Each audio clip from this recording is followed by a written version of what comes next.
बतिया लिए। तो अगला लेसन हम लोग शुरू करते हैं। अध्याय 6 है अवकलज के अनुप्रयोग, एप्लीकेशन ऑफ डेरिवेटिव्स। इसमें हम लोग प्रश्नावली 6.1 को शुरू करेंगे जी। प्रश्नावली 6.1, हाँ प्रश्नावली 6.1 देखिए, प्रश्नावली 6.1 इसी को शुरू करना है। अब देखिए अवकलज के अनुप्रयोग। अवकलज के अनुप्रयोग का मतलब हुआ कि जितना अब तक हम लोग अवकलन पढ़े हैं, अब तक हम लोग जितना अवकलन पढ़े हैं, इन सब अवकलनों का अब हम लोग क्या करेंगे, उपयोग करेंगे। किस किस प्रकार के सवाल में इसका उपयोग किया जाता है, या हम लोग अपने दैनिक जीवन में किस किस तरह की समस्याओं का समाधान इससे कर सकते हैं। तो इसी को पढ़ना है हमको, अवकलज के अनुप्रयोग। इसमें देखिए दो चीज आपको ध्यान रखना पड़ेगा। दो चीज में क्या ध्यान रखना पड़ेगा, जैसे दो पद अगर है, मान लीजिए कि एक है y और एक है x, ध्यान समझना, एक y है और मान लीजिए क्या है x है। तो इस x के सापेक्ष अगर y में परिवर्तन होता है तो इसको लिखते हैं dy बाई dx। x के सापेक्ष अगर y में परिवर्तन होगा तो क्या लिखेंगे, dy बाई dx। इसका मतलब क्या हुआ कि जब जब x में बदलेंगे तब तब y बदलेगा, जब जब x बदलेंगे तब तब क्या बदलेगा, y बदलेगा। तो उसमें बोलते हैं कि y में परिवर्तन किसके सापेक्ष, x के सापेक्ष। और अगर y के परिवर्तन से x बदल रहा है, मतलब ये x में परिवर्तन हम लोग अगर y के सापेक्ष निकालेंगे तो लिखेंगे dx बाई dy। कुछ अंदर समझ में आ रहा है, x में परिवर्तन किसके सापेक्ष, y के सापेक्ष। तो हम x का अवकलन y के सापेक्ष किए हैं यहाँ पर, इसका मतलब है y का अवकलन किसके सापेक्ष, x के सापेक्ष। चूंकि दोनों जो है फलन है, एक x है और एक y है, तो एक परिवर्तित होगा, दूसरा उसको क्या करेगा, परिवर्तित करेगा। अब यहाँ पर एक चीज और ध्यान रखना है कि अगर जो परिवर्तन है वो अगर परिवर्तन में वृद्धि हो रही है, ध्यान देना, परिवर्तन में क्या हो रही है, वृद्धि, तो धनात्मक होगा। परिवर्तन में कमी हो रहा है तो ऋणात्मक होगा, मतलब धनात्मक ऋणात्मक भी हो सकता है। तो इसमें पेज नंबर 212 पर एक चीज लिखा है, देख लीजिएगा। लिखा है कि x का मान बढ़ने से यदि y का मान बढ़ता है, माने x का मान बढ़ने से y का मान बढ़ता है, तो dy बाई dx जो होता है हमारा कैसा होगा, धनात्मक होगा। और यदि x का मान बढ़ने से y का मान घटता है, x का मान बढ़ने से y का मान घटता है, तब यह अवकलन कैसा होगा, ऋणात्मक होगा।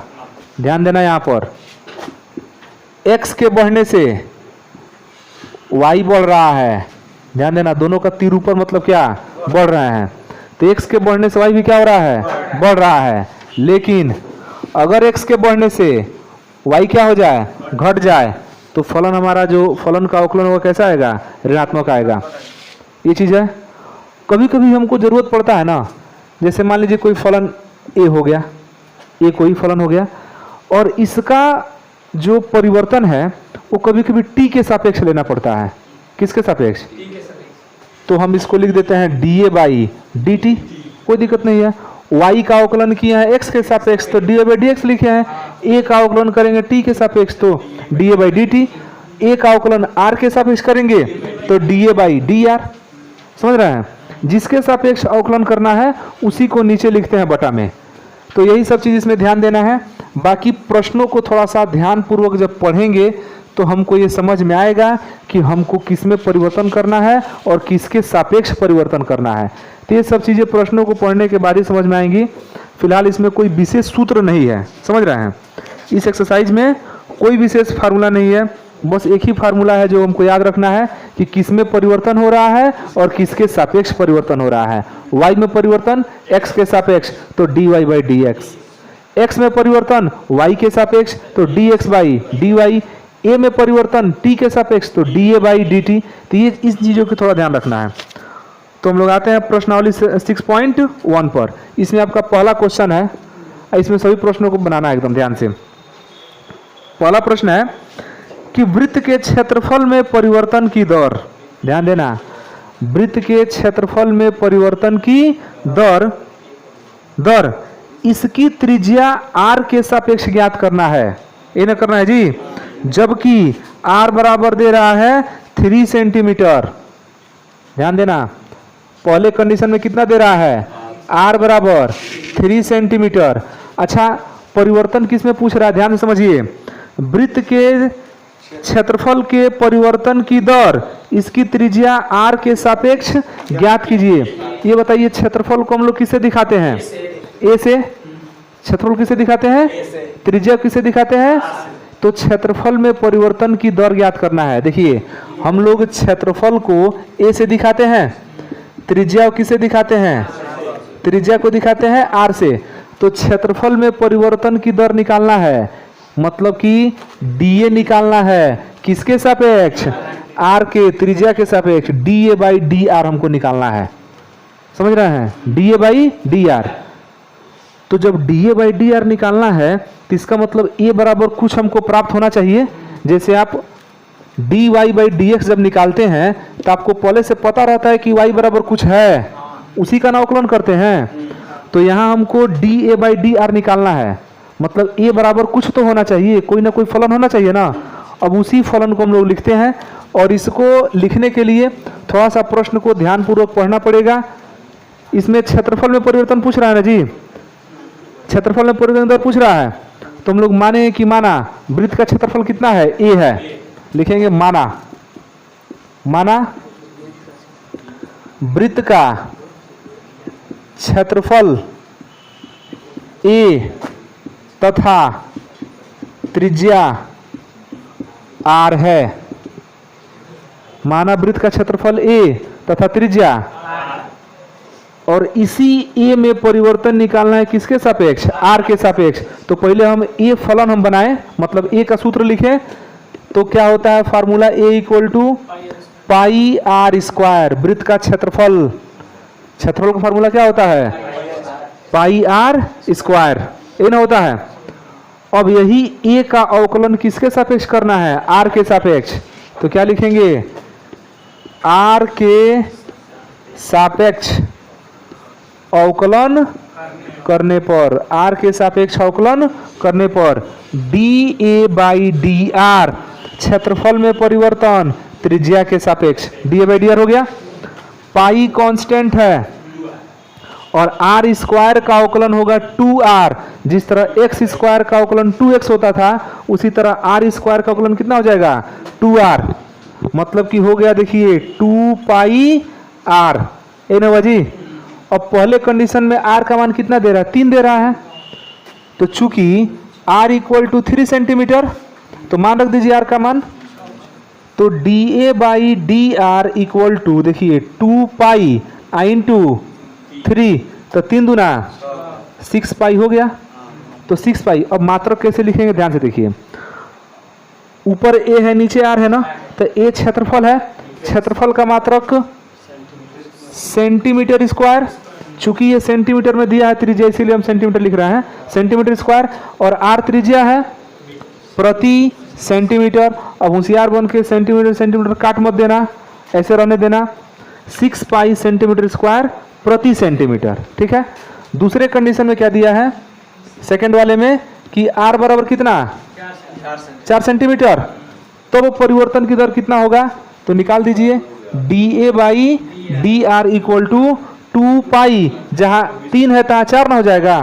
तो 2 पाई इंटू 4, 4 दूना 8 पाई सेंटीमीटर स्क्वायर प्रति सेंटीमीटर। समझ आ रहा है। तो हम लोग को सबसे पहले ये समझना है कि किसमें परिवर्तन निकालना है और किसके सापेक्ष निकालना है। तो ए का परिवर्तन हमको निकालना था, ए में परिवर्तन निकालना था क्षेत्रफल में, लेकिन किसके सापेक्ष, आर के सापेक्ष। तो इसीलिए हमको जरूरत पड़ा किसका, डीए बाई डी आर का। तो डीए बाई डी आर जब चाहिए तो इसके लिए क्या चाहिए, ए का फार्मूला भी तो पता होना चाहिए, कोई ना कोई फलन होना चाहिए ना जिसका हम लोग अवकलन करेंगे। तो इसीलिए ए बराबर क्या लिखे हैं, पाई आर स्क्वायर। तो लिख लीजिए, अवकलन खतरनाक अवकलन नहीं है, आसान आसान अवकलन है, जल्दी लिखिए।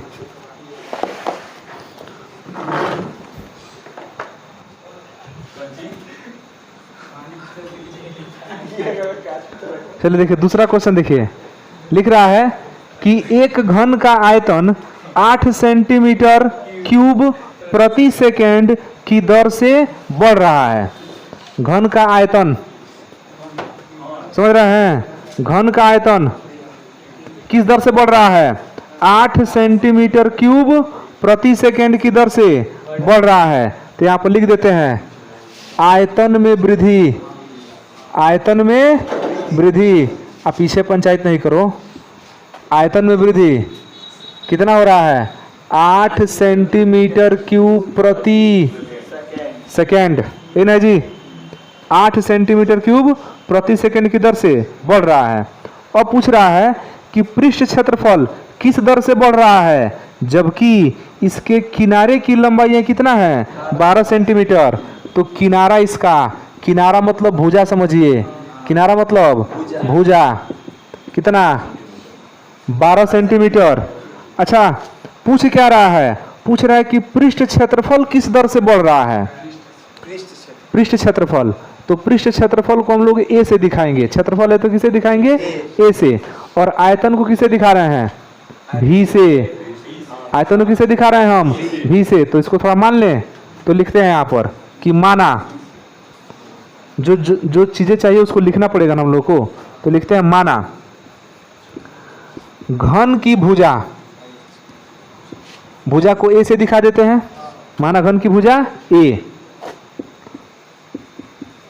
पृष्ठ क्षेत्रफल, पृष्ठ क्षेत्रफल कैपिटल ए, कैपिटल ए, तथा आयतन भी है। अच्छा, तो जब आयतन भी है तो भी में ही तो परिवर्तन दे रहा है जी। देखिए तो भी में परिवर्तन दे रहा है ना। आयतन में वृद्धि 8 सेंटीमीटर क्यूब प्रति सेकेंड, मतलब कि dv by dt 8 centimetre cube प्रति, हम कैसे जाने कि t के सापेक्ष अवकलन होगा? सेकेंड यहाँ पर दे रहा है, इसीलिए हम जान रहे हैं कि t के सापेक्ष अवकलन हो रहा है। तो इसको थोड़ा सा लिख देते हैं यहाँ पर, dv by dt equal to 8 centimetre cube प्रति सेकेंड। तो अब तो एक चीज क्लियर हो चुका है यहाँ पर कि t के सापेक्ष अवकलन होगा। अवकलन किसके सापेक्ष होगा? t के सापेक्ष। ठीक है, अब बताइए निकालना क्या है, जल्दी बताइए। क्षेत्रफल में वृद्धि की दर निकालना, ये ना पूछ रहा है। पूछ रहा है कि पृष्ठ क्षेत्रफल किस दर से बढ़ रहा है। एक बार प्रश्न फिर से देखिए, कह रहा है कि एक घन का आयतन 8 सेंटीमीटर क्यूब प्रति सेकेंड की दर से बढ़ रहा है। तो आयतन में वृद्धि कितना हो रहा है? 8 सेंटीमीटर क्यूब प्रति सेकेंड। भुजा दे रहा है कितना? 12 सेंटीमीटर। और पूछ रहा है कि पृष्ठ क्षेत्रफल किस दर से बढ़ रहा है। तो इसीलिए हम माने हैं कि माना घन की भुजा स्मॉल ए, पृष्ठ क्षेत्रफल कैपिटल ए तथा आयतन भी है। तो dv बाई dt दे रहा है। पूछ क्या रहा है? देखिए dA बाई dt पूछ रहा है कि क्षेत्रफल किस दर से बढ़ रहा है, ये पूछ रहा है।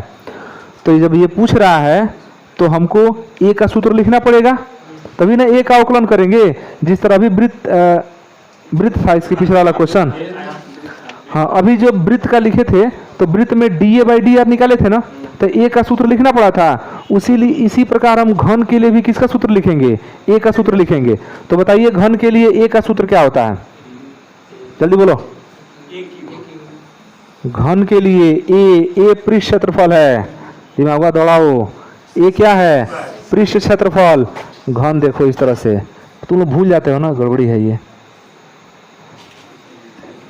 ये घन हो गया, घन हो गया। पृष्ठ क्षेत्रफल कितने फलक इसमें है? 6 गो फलक न है, और 6 के 6 वृत्ताकार ना फलक है। तो एक किनारे मतलब एक भुजा ए है, तो लंबाई ए, चौड़ाई ए, ऊंचाई भी क्या है? ए है। तो आगे वाला वर्गाकार है, पीछे वाला सब तो वर्गाकार होता है। तो एक पृष्ठ का क्षेत्रफल केवल ए स्क्वायर होगा, और 6 फलक हैं इसके, तो 6a स्क्वायर ना होगा। तो लिखेंगे कि चूंकि a equal to 6a square, इसी का नाम को परिवर्तन की दर ज्ञात करना है। तो किसके सापेक्ष अवकलन करें? t के सापेक्ष। किसके सापेक्ष?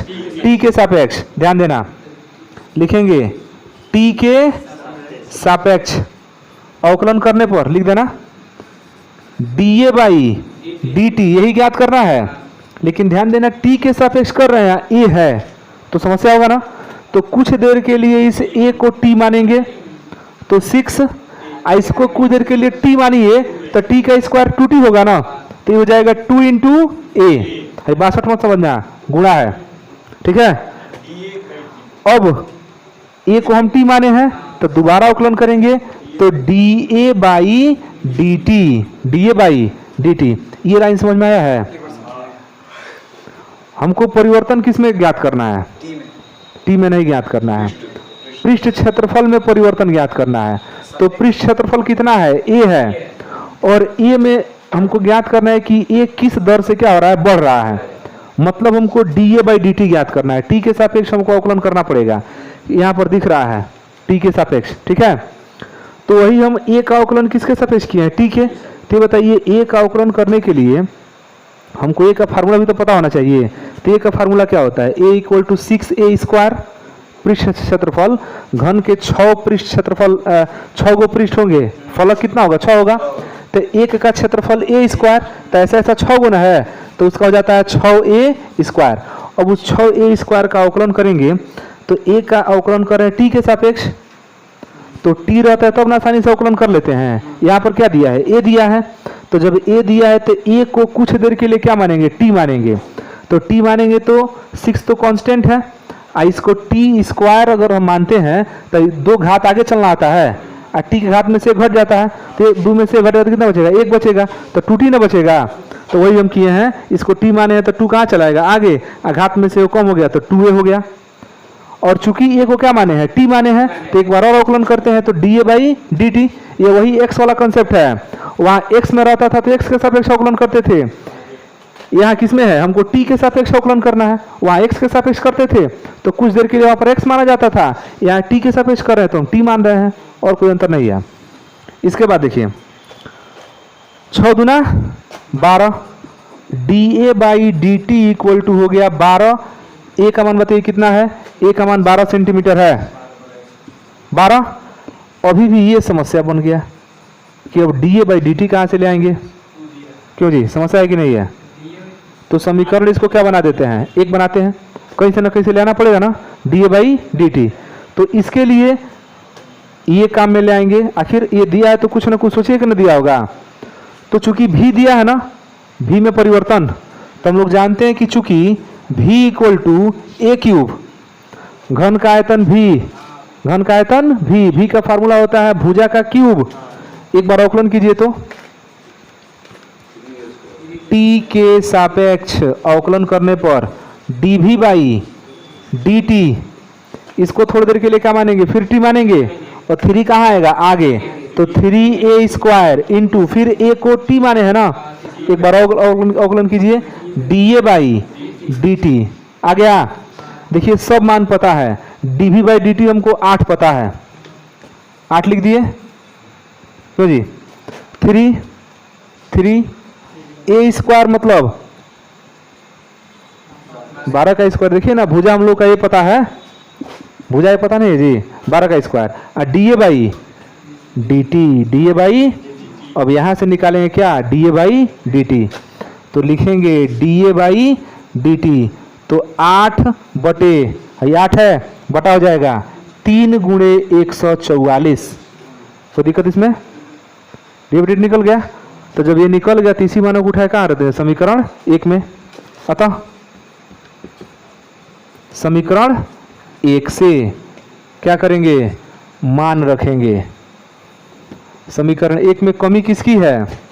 D A by D T की ना, तो वो मान तो यहाँ से निकल गया। तो लिखते हैं D A by D T बराबर 12 गुणे 12 144 गुणे D A by D T 8 बटे 3 गुणे 144, 8 बटा 3 गुणे 144 कट गया। उत्तर कितना आ गया? 8 बटा 3। मात्रक क्या होगा? देखिए ए है सेंटीमीटर स्क्वायर, सेंटीमीटर स्क्वायर बटा समय सेकेंड, तो 8 बटा 3 इसका क्या हो गया? उत्तर हो गया। तो जो दिया है उसकी सहायता से हम लोग ज्ञात कर लिए। छापिए।